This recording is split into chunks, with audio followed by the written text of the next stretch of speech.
یہ نبی کریم نے وعدہ کیا ہے کہ تو سورت واقعہ پڑھ تیرے گھر میں فاقہ نہیں آئے گا۔ حضرت عبداللہ ابن مسعود رضی اللہ تعالیٰ عنہ بیمار تھے تو حضرت عثمان غنی رضی اللہ تعالیٰ عنہ تیمارداری کے لیے تشریف لے گئے اور جا کر کے کہا کہ آپ بڑے بیمار ہیں، آپ کی بیٹیاں زیادہ ہیں، میں چاہتا ہوں کہ خزانے میں سے کچھ مدد کروں۔ تو سیدنا عبداللہ ابن مسعود رضی اللہ تعالیٰ عنہ اٹھ کے بیٹھ گئے اور کہنے لگے امیر المومنین، اللہ آپ کو میری طرف سے، میری بیٹیوں کی طرف سے بہتر صلہ دے، میری بیٹیوں کو کسی خزانے کی ضرورت نہیں، میں نے انہیں خزانہ دے دیا ہے۔ کہا جناب آپ نے کون سا خزانہ دیا ہے، میں آپ کے مالی معاملات کو جانتا ہوں۔ تو فرمانے لگے امیر المومنین، میرے نبی کریم نے فرمایا ہے جو سورت واقعہ پڑھے اسے کبھی فاقہ نہیں آتا، میں نے بیٹیوں کو یاد کرا دی ہے، یہ خزانہ میں نے انہیں دے دیا ہے۔ وہ سارے والدین سنیں جو بیٹیوں کے لیے پریشان رہتے ہیں۔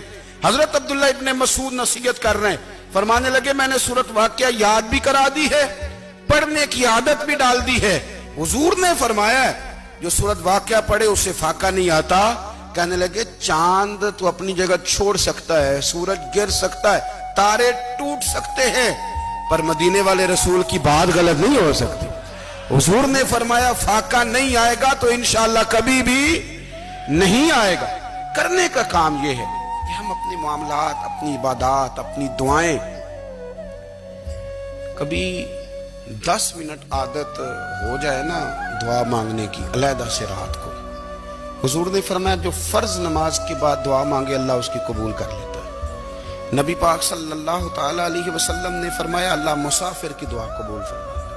حضور نے فرمایا اللہ مظلوم کی دعا قبول فرماتا ہے۔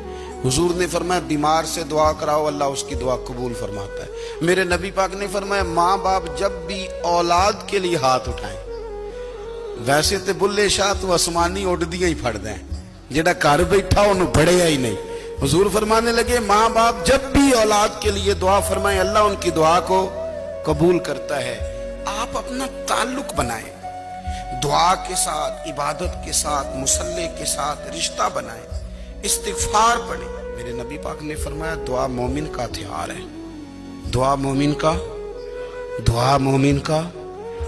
حضور نے فرمایا تقدیر کو سوائے دعا کے کوئی چیز نہیں بدل سکتی۔ دعا مومن کا ہتھیار ہے، یہ کافر کے پاس کوئی نہیں، یہ ہتھیار ہے مومن کا۔